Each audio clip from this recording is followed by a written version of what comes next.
Se a gente não tem esse olhar de uma mecânica diferenciada que funcione, o paciente não troca elásticos aqui, né? Ele não precisa ficar trocando elástico direto. Então a mecânica ela acontece por si só. E a partir de um mini implante bucal shelf a gente consegue assegurar uma mecânica ortodôntica de extrema qualidade.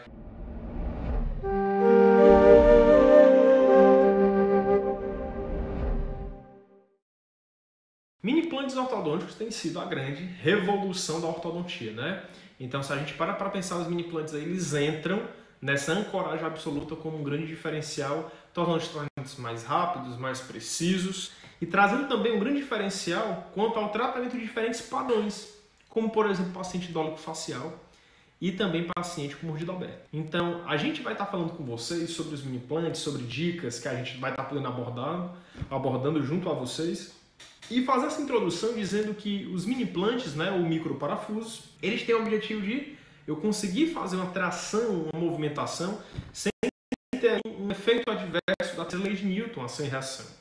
E aí, quando a gente considera a ancoragem absoluta, por alguns chamados de DAT, né, dispositivo de ancoragem temporária, ou MPO, como muitas vezes são chamados, esses mini implantes eles podem ser de aço ou de titânio. E aí a gente já está podendo conversar com vocês sobre isso também ao longo dos slides. Então, quando a gente resgata essa ortodontia convencional, ela tenta trazer para a gente a ideia de que a ancoragem convencional com barra transpalatina ou arco lingual é uma ancoragem satisfatória.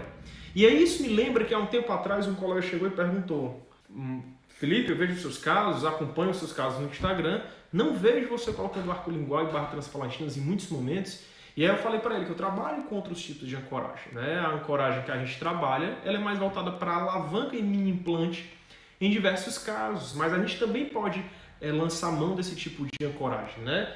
O que é importante explicar aqui é que várias revisões sistemáticas já demonstraram que a ancoragem com barra transpalatina, arco lingual, ela não é uma ancoragem eficaz. E hoje, cada vez mais, a gente entende essas ancoragens como uma ancoragem transversal e não uma ancoragem sagital. Então, quando eu penso em utilizar um elástico 516, fazer uma mecânica com elástico 1/4 pesado ou uma mecânica de correção de classe 2 e classe 3, eu entendo que a barra transpalatina e o arco lingual eles não são aí uma ancoragem muito boa, né?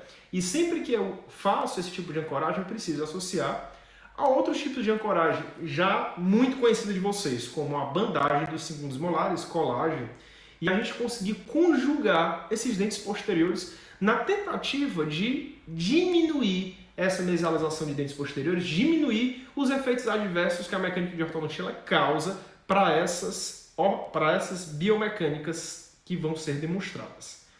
E aí, por muito tempo, muitas pessoas que faziam mecânica convencional no tempo, colegas que dão aula com a gente, que tem 30 anos de profissão, apresenta que, mesmo entendendo que essa ortodontia convencional, que dizia que a barra transpalatina era incrível, na verdade não é, muitas vezes é associado a um eixo oral. E, de fato, o eixo oral ele tem uma força muito concêntrica, né, para trás. E aí seria uma ancoragem maravilhosa, porque é uma contraforça àquela que a gente está empregando, né? É uma força que sai do molar e muitas vezes quer fazer uma retração de dente anterior.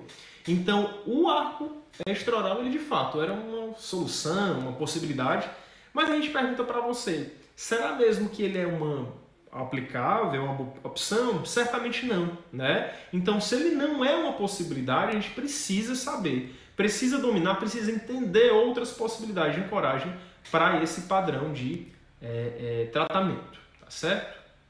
E aí, quando a gente olha o todo, a gente começa a identificar essas ancoragens, eu começo a entender que as mini implantes, as mini placas, que cada vez mais está sendo menos falado, já que os mini implantes ele tem ganhado um destaque muito grande, ele de fato tem ganhado o mercado porque ela funciona, é boa e de fato a gente consegue encontrar muitas qualidades que vão ser faladas à frente. E aí, as 4 fases que o Profit define como sendo tratamento ortodôntico é o alinhamento e nivelamento, a biomecânica de fato, correção da relação molar, fechamento de espaço, entendendo que os meus dentes já estão alinhados e nivelados, correção de mordida aberta, correção de mordida profunda muitas vezes, posteriormente finalização e contenção. Então muitas pessoas chegam, sabem que a gente trabalha com mecânicas rápidas, sabe que nossos tratamentos muitas vezes são 6 meses, 8 meses, 10 meses, ficam impressionados com esse tipo de ortodontia e eu venho falar aqui para você que de fato essa ortodontia diferenciada, essa ortodontia que é uma grande revolução, ela quebra esse tipo de fase, né? Se a gente pensa em mecânica antecipada, eu não vou esperar um fio retangular para tratar. Então isso é importante explicar para vocês, porque isso é uma grande polêmica na ortodontia, que é fazer tratamentos em fios de Naitai redondo, biomecânicas. E muitas pessoas pensam, poxa, não é possível, como é que é possível isso acontecer? E tem uma explicação aplicada para cada maloclusão do porquê no fio de Naitai aquela mecânica ela pode ser aplicada. E aí eu não diferencio essas duas fases, que é o alinhamento e nivelamento, de fato, da biomecânica. Como o Profit define, por exemplo, a correção da relação molar e fechamento de espaço. E aí, se eu não separo isso, eu começo a utilizar um fio de Naitai 14, já fazendo muitas correções sagitais, verticais, e muitas vezes, quando eu estou chegando na fase do fio de aço, já estou finalizando o caso, eu já tratei uma muda aberta, já tratei a classe 2, parece mágica, mas é o que causa um grande diferencial no nosso consultório. E aí, essas são as fases da mecânica convencional, que tem muitas, primeiro se corrige uma coisa, depois corrige outra, depois tem um problema adverso, vai ser corrigido, e depois corrige outro problema dimensional. E a ortodontia que a gente quer mostrar para vocês é algo completamente inovador. O que a gente quer mostrar para vocês é uma ortodontia que é feita em fio de Naitai, quase em 100% dos casos, quando não são casos ortocirúrgicos ou casos muito específicos, de pacientes com edentulismo por diversas vezes, ou mesmo um forços APN. E quando a gente pensa nessa ortodontia, a gente pensa em rapidez, a gente pensa em tratamentos com qualidade, a gente pensa de fato em tratamentos que funcionam. Então, a princípio, a gente pensar sobre tratamentos com mini-implantes, a gente pensa o que é que de fato vai ser uma grande indicação do mini-implante. Porque quando as pessoas falam, professor, fale mais sobre o mini-implante, eu tenho muitas limitações no consultório. E eu entendo porque antes de fazer os mini-implantes, eu também tinha essas limitações. Então, quando eu me deparo com um colega que tem muitas limitações, se sente frustrado, de certa forma eu me identifico. Porque antes de conhecer a mecânica antecipada, antes de conhecer os mini-implantes, tudo isso para mim de fato era um grande problema. Então, vamos entender quais são os principais diferenciais que os mini-implantes eles conseguem ganhar, né, da mecânica convencional. E dentre muitos outros, vou citar aqui 4 que seriam um dos principais. Primeiro, meu paciente tem um molar ausente, ele fez uma extração dentária. Se ele fez uma extração dentária, como que eu vou tratar esse paciente? Então a gente entende que diante de uma extração dentária, uma perda de um molar inferior, num tratamento de um paciente classe 2, por exemplo, eu necessito de um mini-implante, de uma coragem que tire isso, né? Tire essa limitação, tire essa possibilidade de eu, né, causar um problema adverso ou mesmo não tratar. E tem pessoas que falam, professor, mas eu posso utilizar o segundo molar como ancoragem. Não dá certo, né? O segundo molar, com a ausência do primeiro, ele tomba com muita facilidade, aí sendo, na verdade, um ponto de ancoragem extremamente problemático. Professor, paciente que tem uma falha muito aumentada, a altura anterior-inferior, pacientes que são muito verticais, a mecânica convencional, uma das suas limitações é a extrusão do molar. Então, quando a gente imagina que extruir molar para um paciente hidráulico é horrível, ao mesmo tempo eu penso que o mini-implante ele seria o ideal, porque ele faz muitas vezes distalização com intrusão, e é o que eu tanto quero, né? Mecânica mais rápida? Certamente eu consigo aplicar relacionada a jig, relacionada a outros dispositivos, mecânicas nos primeiros meses para já ir corrigindo uma distalização de molar, uma mecânica de intrusão, tudo isso nos primeiros meses é possível sim em fio de Naitai. Paciente que não colabora, não quer utilizar elástico intermaxilar, então eu posso levar esse elástico para fundo de saco a partir de um mini-implante, por exemplo, entendendo aí que a ortodontia ela entraria como um grande diferencial quando é feito com mini-implantes. E entendendo também que é um tipo de ancoragem que veio para ficar e de fato revolucionou a nossa ortodontia. Tá certo? Se a gente pensa em mini-implante alveolar, se eu imagino mini-implantes anteriores, a primeira coisa que eu preciso entender é a anatomia. Né? A anatomia da maxila e da mandíbula e o quão esses ossos eles são finos. A gente explica sobre isso porque, principalmente em mandíbula, diversos colegas instalam mini-implantes de 10 milímetros e isso é um erro. O mini-implante de 10 milímetros atravessando a região de mandíbula, ele vai alcançar a região da língua. E caso você queira fazer retornos no mini implante, ele vai furar o lábio. Ele vai incomodar o lábio, né? Então, sempre que a gente identifica isso aí, isso é um grande problema, tá certo? E aí, os mini implantes na região anterior, a gente normalmente faz angulação, né? A literatura sobre mini implantes, ela mostra o quão esses mini implantes eles precisam ser angulados em média de 20 graus. E essa angulação ela pode ser enfatizada caso o meu paciente, por exemplo, ele tenha uma proximidade das raízes muito grande. Então, embaixo, onde ele abre, é onde de fato eu quero angular mais, em casos complexos. Entendendo assim que essa angulação ela pode ser individualizada para cada caso, entendendo assim uma possibilidade da gente fazer um livramento das raízes, né? Porque de fato a gente tem casos muito complexos. E aí os mini implantes alveolares, eles entrariam aí de fato como um grande diferencial, principalmente quando eu quero fazer intrusão dos dentes anteriores. Muitos colegas dizem: "Ah, professor, esses mini implantes eles não são fáceis de fazer". De fato, eles não são. E aí a gente já antecipa para vocês que tem duas características que enfatiza o uso dos mini implantes alveolares, principalmente os mandibulares, né? Devido a essa região ser muito sensível da boca. A gente faz até uma comparação na sala de aula com remover barba, né? A barba nessa região aqui é muito sensível, a nossa boca é muito inervada nessa região, né? A região dos lábios. Por isso que a gente tem que ter um cuidado, né? Também como no osso alveolar. Então a gente precisa saber fazer uma boa anestesia, né? Já antecipando que a anestesia infiltrativa muitas vezes é necessária, principalmente para a região mandibular, aonde uma periapical final ela vai ter que garantir o posicionamento desse mini implante. E em segundo lugar, apresentar para vocês que um bom controle analgésico para esses pacientes precisa se fazer imediatamente após a instalação, né? A gente não tem como aguardar, entendendo assim que são mini implantes que podem ficar muito sensíveis para os nossos pacientes. É curioso o que eu vou dizer para vocês agora, porque a gente fez uma revisão sistemática com um grupo de alunos de ortodontia, tentando entender o quão essas mecânicas com mini implantes elas poderiam ser eficazes na correção da mordida profunda. E tem colega que chega para mim e diz: professor, eu assisti aquela sua aula, eu gostei muito da aula que você falou sobre intrusão, mas esses mini implantes que a gente está lendo na literatura, eu encontrei um problema, professor. Meu paciente, eu fui colocar em cima esse mini implante, ele ficou com um overjet muito aumentado. E a gente apresenta para vocês. O mini implante entre incisivos centrais, ele vestibulariza muito. Eu tenho muita vestibularização e muitas vezes eu não quero isso. Se eu quero diminuir o padrão de vestibularização, em vez de colocar um, como está sendo mostrado no slide, faço 2 mini implantes entre canino e lateral.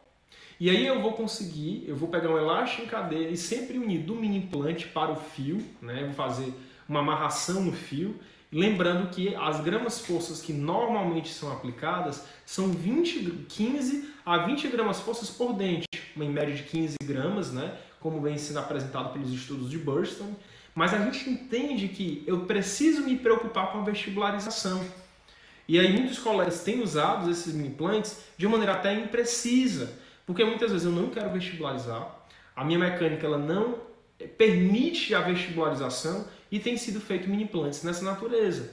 Então, se eu não quero a vestibularização e quero só a intrusão, eu posso colocar esse mini implante mais para trás, como por exemplo na distal de caninos, e eu amarrilhar esses incisivos, né? Obviamente não vai ter a mesma rapidez de uma intrusão com vestibularização, mas nesse caso eu evitaria ter uma vestibularização indesejada. E essa intrusão dos dentes anteriores, elas ainda podem ser associadas a uma retração, né? Essa retração dos dentes anteriores, ela tem sido muito problemática para pacientes sorriso gengival. Então, muitos colegas me dizem: professor, eu tenho muita dificuldade com paciente sorriso gengival. Eu tenho muitos pacientes no consultório que eu fiz retração, eu fiz mecânica de extração, eu pude estar tratando vários pacientes biprotrusos, mas eu observei uma piora do sorriso gengival.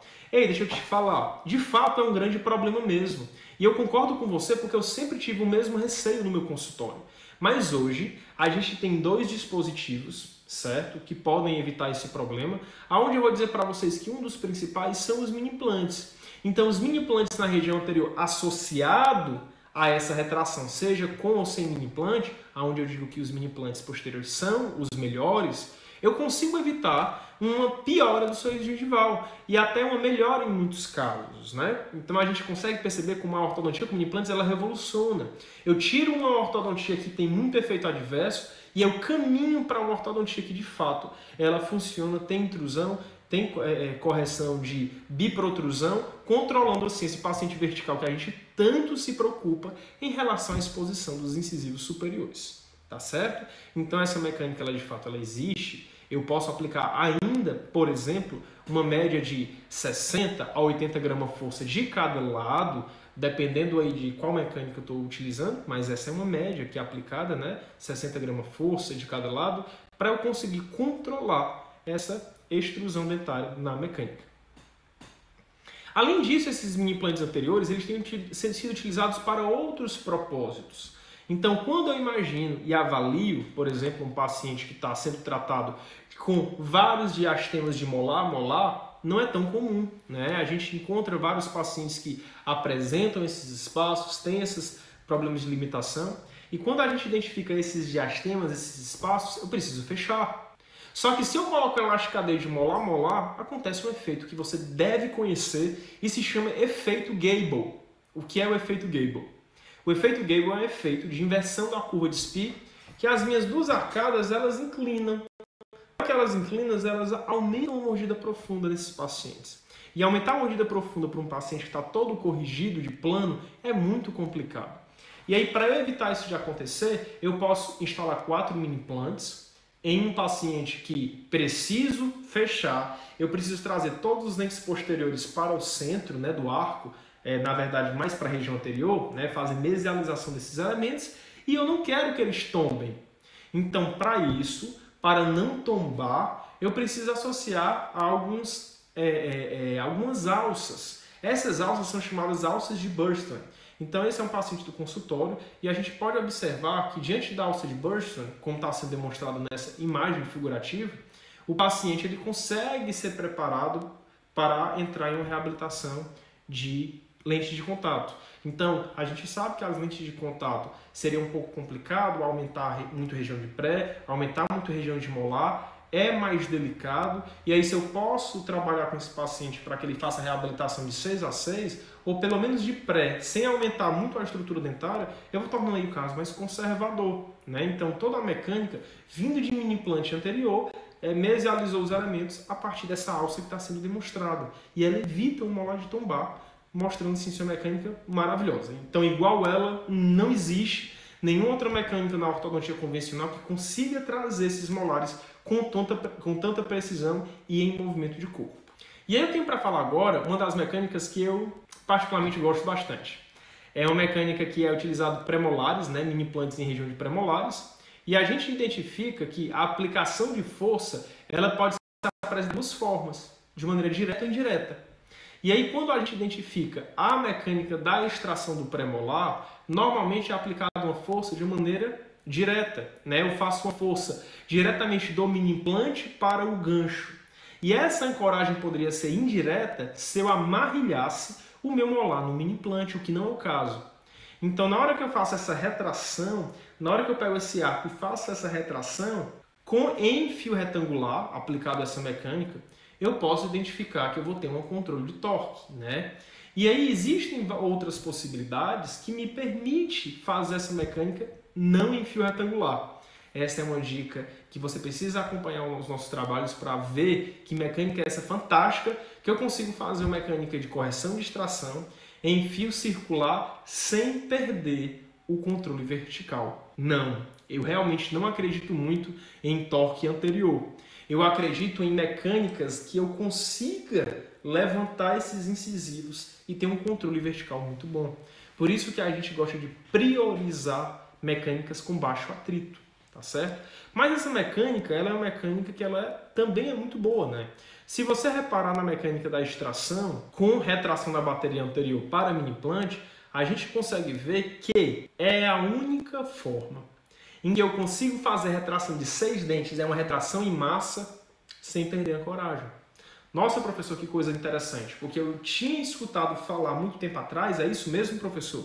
Que não se podia fazer retração, não se trazer os 3 dentes ao mesmo tempo, eu consigo fazer isso por uma coragem absoluta. né? E aí é interessante pensar que, como existe uma força para cima, como você consegue ver no slide, existe um vetor superior, eu vou contrapor os dentes lingualizando com um vetor que puxa para cima. Então, se eu tenho uma força que lingualiza e flui contra o paciente aí com exposição de incisivo superior, seria uma excelente mecânica para controle vertical, de fato também, né? Mostrando aí que para a mecânica de extração ela seria uma excelente forma de eu ter um controle vertical associado a essa mecânica. Outra coisa interessante de mostrar é que os estudos têm falado muito que o que eu posso encontrar com qualidade é uma mecânica de melhor e um melhor padrão de retração. Então, se é retração com lingualização, e a do mini implant eu tenho um controle de intrusão. Mais uma vez mostrando assim que para esse tratamento é uma retração maravilhosa, com resultados muito bons, de uma maneira bem mais rápida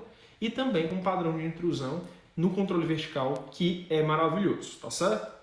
Os problemas transversais, eles também são identificados, né? E a gente consegue identificar que eu consigo fazer vários dispositivos com o meu mini implant e eu consigo associar eles à MEP também. Esse caso que eu vou mostrar agora é um caso muito interessante, né? Eu mostro esse caso, inclusive, é um dos casos que eu gosto de mostrar porque eu avaliei o paciente com tomografia, porque ele desafia uma das objeções maiores que a ortodontia mostra. Bem, deixa eu te falar sobre esse caso. Esse caso é um paciente que a gente consegue ver que ele tem um padrão de lábio posteriorizado, esse repetindo.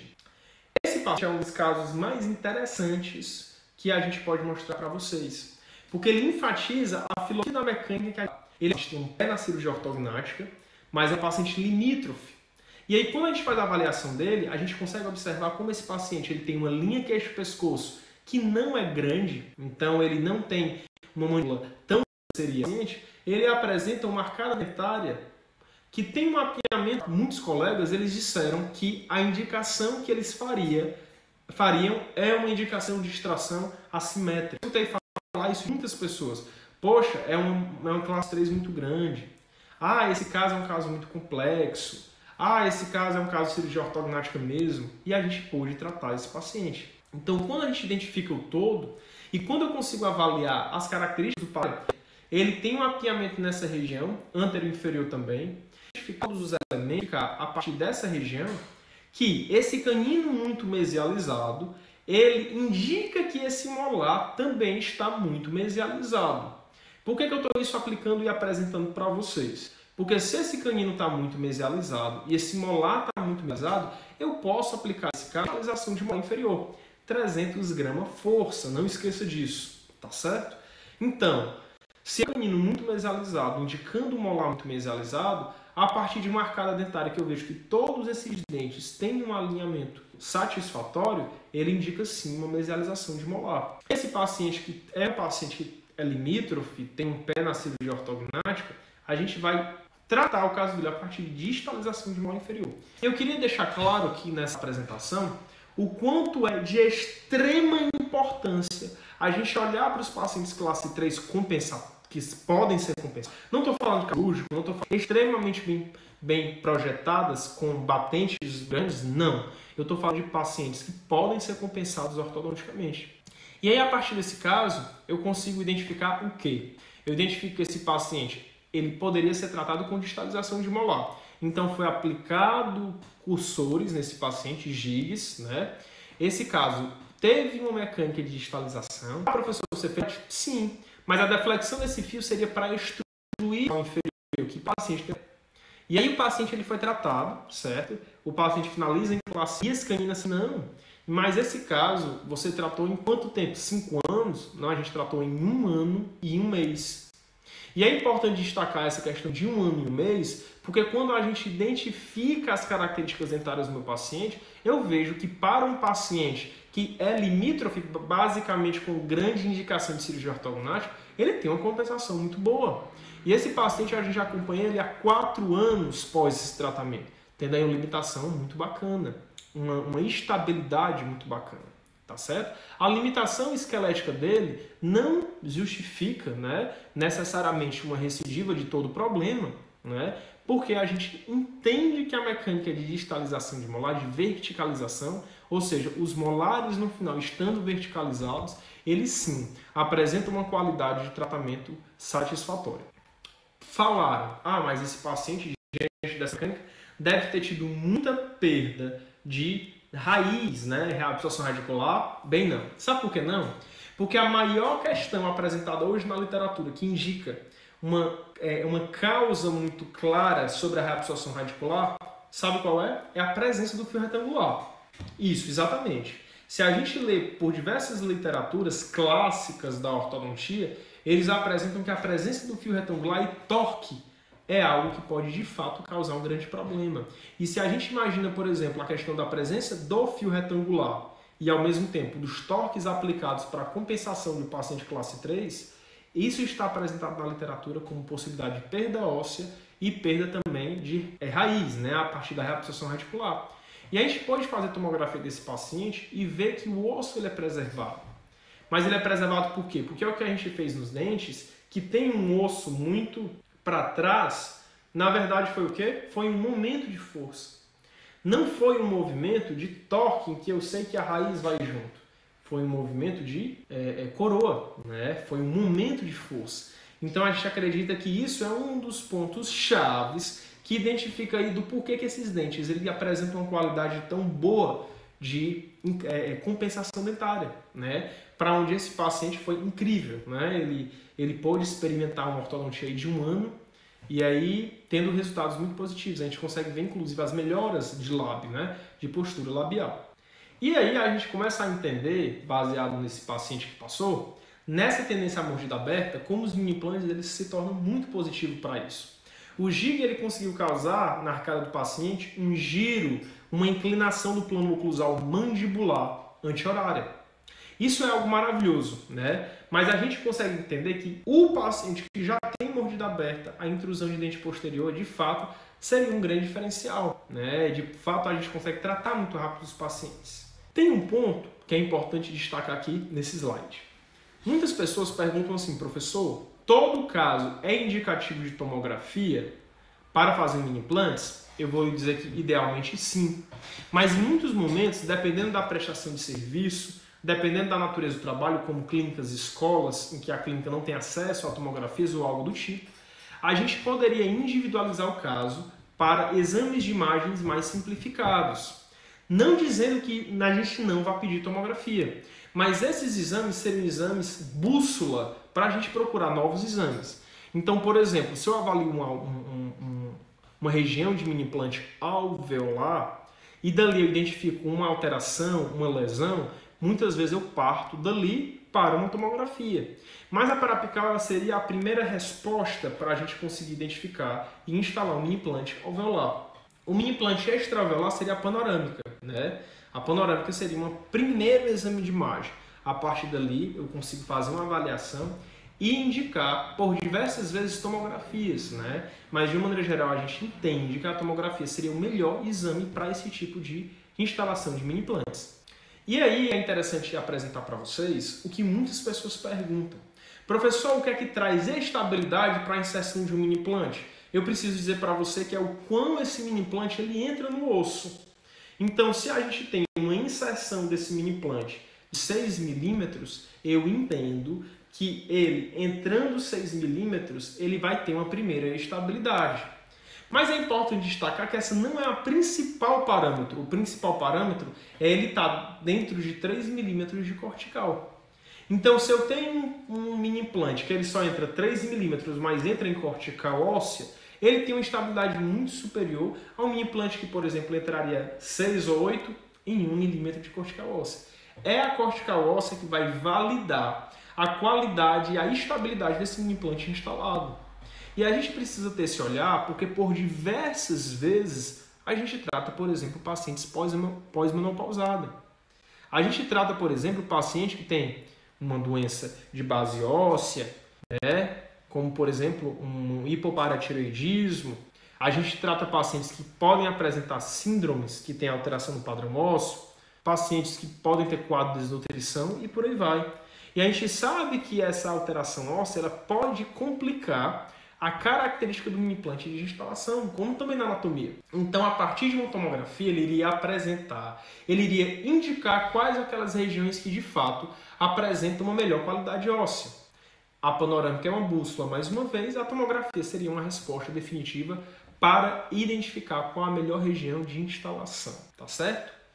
E aí existe um outro parâmetro que ele seria o principal parâmetro de estabilidade, que seria a bicorticalização. Aonde a gente encontra esse parâmetro, principalmente, de maneira característica, na mandíbula e no palato. Né? A bicorticalização ela entra aí como um dos parâmetros-chave para eu identificar que o mini implante tem uma alta estabilidade. Por isso que mini implantes nas regiões anteriores mandibulares, eles pouco vão ceder. Né? Dificilmente vou perder um mini implante em região mandibular. É muito difícil. Então a gente entende que a bicorticalização ela seria realmente incrível para esses casos. Né? E aí a gente quer apresentar para vocês, pessoal, 4 pré-requisitos básicos para fazer mini implante. Ter estabilidade, ter sucesso, não ter infecção. E aí eu quero que você preste bem atenção no que a gente vai dizer para você. Tá certo? Ponto 1. Meu paciente, eu preciso me preocupar e entender que ele é um paciente asa 1, com saúde favorável e que não tem uma indicação para antibiótico terapia para eu querer fazer esse implante numa boa, sem nenhum cuidado a mais. Né? O campo cirúrgico sempre vai existir, a gente vai demonstrar isso para vocês também, o que é que tem nesse campo cirúrgico. Mas é importante que eu explique para você que o paciente ele não pode ser um paciente com válvula cardíaca e você querer simplesmente fazer um procedimento nesse paciente sem preocupação com antibiótico. Eu preciso entender que esse paciente, caso ele venha a ser um indicativo para antibiótico terapia, ele precisa entrar nesse rol. Né? E aí eu lembrar também de muitas vezes nesse perfil de paciente fazer uma profilaxia antibiótica, lembrar que em alguns pacientes, dependendo do risco de infecção, tem uma dose de ataque, né, de antibiótico para eu poder fazer um procedimento nesses pacientes e aí eu vou ter que individualizar. E aí esse paciente então tem que ser um paciente saudável, não pode ser imunossuprimido, não pode ser um paciente que tenha indicação de antibiótico terapia e você não querer fazer antibiótico terapia. Né? Então precisa sondar todas as características médicas desse paciente. Ponto número 2, a empunhadura do mini implante. Por diversas vezes, e a gente vai demonstrar aqui durante esses slides, muitas vezes eu seguro essa chave e a maioria das pessoas acham que eu só vou girar com os dedos. Então esse movimento digital, eu só faço ele quando o meu caso de mini implante ele não tem uma alta resistência. E quando eu tenho alta resistência, eu vou segurar a minha mão completa. Eu não vou segurar só os dedos. E ao segurar a minha mão completa, eu vou ter uma maior segurança, uma maior empunhadura sobre a minha chave de mini implante, conseguindo aplicar uma força maior, como são em casos de mini implantes extra-alveolares em região de mandíbula. Ponto 3. Não toque o mini implante com os dedos. As pessoas às vezes querem abrir o saquinho de mini implante, pegar o dedo e jogar na mesa. Se você pega, mesmo que você esteja com luva cirúrgica, isso não é aceitável. Porque pode ser que em algum momento essa luva cirúrgica ela tenha contato com alguma outra extremidade ou uma superfície lisa contaminada e a gente entender que ela não deve ser tocada. Então o mini implante não deve tocar a luva em hipótese nenhuma. Além disso, na hora que a gente faz a instalação de mini implantes, eu não posso acionar a tríplice. Esse acionamento da tríplice, ele pode levar bactérias da região da boca para regiões como se fosse do seio, que a gente não gostaria. Então a gente costuma secar a região com gás estéreo, em vez de acionar a tríplice para esses casos. E o campo operatório ele é extremamente importante, né? Ele é extremamente importante. Eu tenho um campo estéreo, eu tenho ali clorexidina, faço o bochecho, limpo o rosto do paciente, tenho um campo cirúrgico, um para mesa no mínimo, tenho o capote e tenho o campo do paciente. Preciso ter todo o material exposto sobre a mesa. Não posso utilizar a mesma bandeja da ortodontia caso o paciente estivesse em tratamento ortodôntico. Preciso ter esse cuidado. Preciso ter esse cuidado em relação ao nosso paciente. Tá certo? Então, por conta disso, eu vou ter esse cuidado. Muitas pessoas perguntam, professor, e a questão de infecção? Você toma muito cuidado? Como é que você faz? Vou dizer para vocês. Caso de mini implante extra-alveolar, eu tenho um cuidado muito grande de prescrever um antibiótico por 7 dias. É necessário. Porque muitos pacientes, mesmo que você tenha uma preocupação do campo, de tudo mais, pode ser que ele infeccione. Não é comum, mas pode ser uma possibilidade para trazer tranquilidade para você, para o seu paciente, para os pais, né? Caso seja um paciente de menor, certamente aí é interessante que você esteja prescrevendo um antibiótico por 7 dias. E a anestesia, gente, é um ponto muito polêmico, então vou explicar para vocês o que é que eu tanto faço nesses casos e aí compartilhar minha experiência clínica também. A literatura científica ela apresenta muito que os mini-implantes alveolares devem ser apenas uma anestesia local. Então é dito que até mesmo anestésico tópico pode ser utilizado para a instalação de mini-implante. E eu vou dizer para vocês que por diversos casos, sim, pode ser sim que um anestésico só, sendo anestesiado de maneira periosteal, ele poderia tá fazendo aí anestesia sem incômodo. Mas eu vou lhe dizer que não são todos os casos. Algumas regiões da boca, as raízes são mais próximas. E aí só uma anestesia periosteal ela poderia não ter uma grande eficácia. Região palatina também a gente costuma anestesiar de maneira periosteal. E aí eu vou contar para vocês uma história.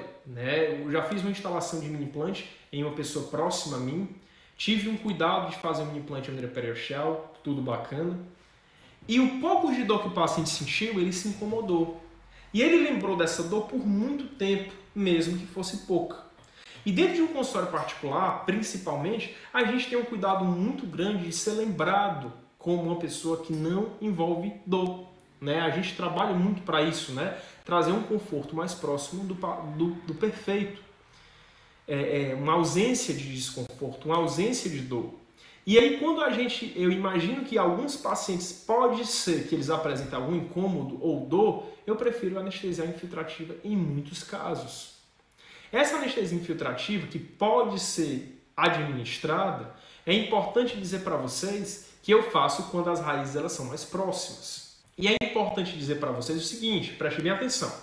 Se eu anestesio de maneira infiltrativa, obrigatoriamente eu preciso fazer uma periapical no final. Por que, professor? Porque se eu estou anestesiando o meu paciente completamente, ele não vai sentir nada, mesmo que eu vá raspar o dente, eu preciso entender que a minha radiografia periapical final é ela que vai validar a qualidade do meu procedimento. Eu não posso simplesmente liberar o meu paciente. Em muitos casos, a infiltrativa ela também é administrada para fazer infrazigomática buccal shelf. Muitas pessoas perguntam, professor, anestesia troncular você dá? Sim, eu faço anestesia troncular. Mas é importante explicar para você que a anestesia troncular eu faço quando eu quero garantir zero dor em um extra-alveolar. Um paciente que às vezes já é muito sensível, ou um paciente que já diz que já tem alguma sensibilidade grande na região mandibular, ou já tem muita sensibilidade nos dentes, ou tem trauma. Então, por diversas vezes, a troncular ela seria uma possibilidade, apesar de não ser o convencional, principalmente quando eu faço mini-implantes na região buccal shelf, em pacientes que têm uma anatomia bem mais reduzida. Tá certo? E a gente tem esse cuidado. Professor, pronto, acabou, já sei, anestesia eu já anestesiei e não estou mais preocupado. Bem, não é assim. Alguns mini-implantes, como por exemplo mini-implantes buccal shelf, às vezes eles incomodam muito quando a anestesia passa. Ah, professor, mas é besteira, é só um dia.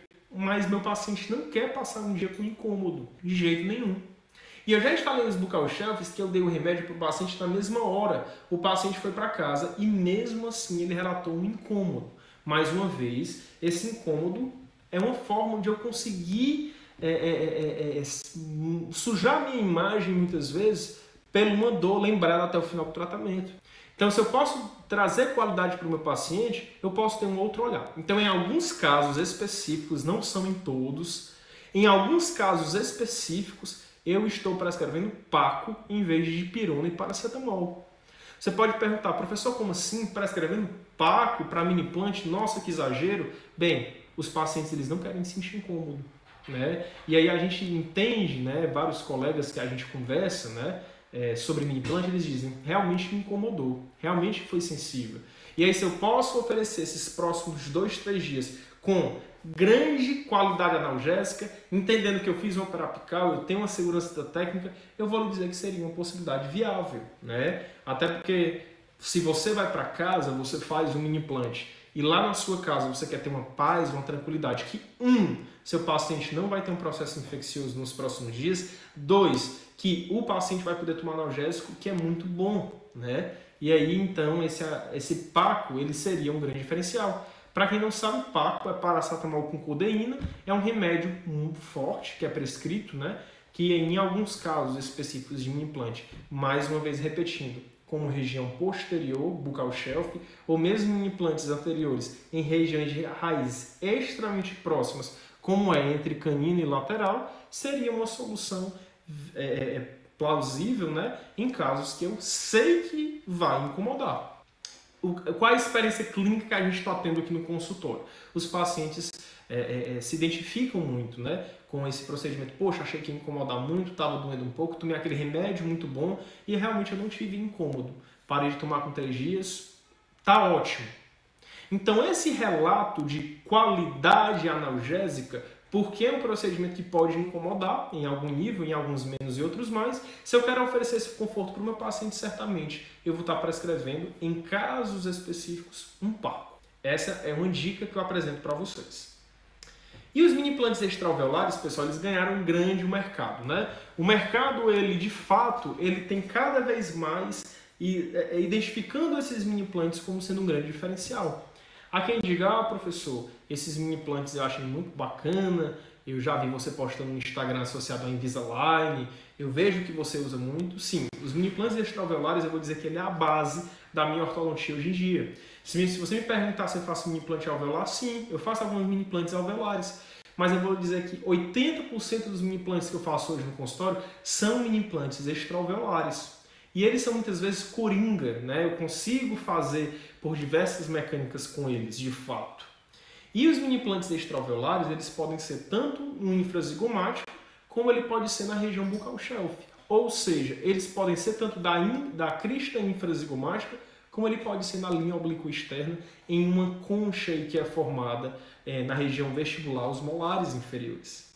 E aí essa região ela se torna incrível para fazer diversas mecânicas. Hoje, quando me perguntam, baseado na experiência profissional, eu consigo falar para as pessoas que o mini implante em região inferior, ele nem sempre é tão simples. E eu vou dizer para vocês que eu gosto muito de, em uma técnica um pouco diferente do que é apresentado na literatura científica, colocar o mini implante buccal shelf mais para trás. E aí tem uma explicação biomecânica para isso. Da mesma forma, o mini implante na região infrazigomática mais para trás. Aí toda a mecânica que eu faço, toda a filosofia ortodôntica, ela é baseada nesse mini implante na região mais posterior.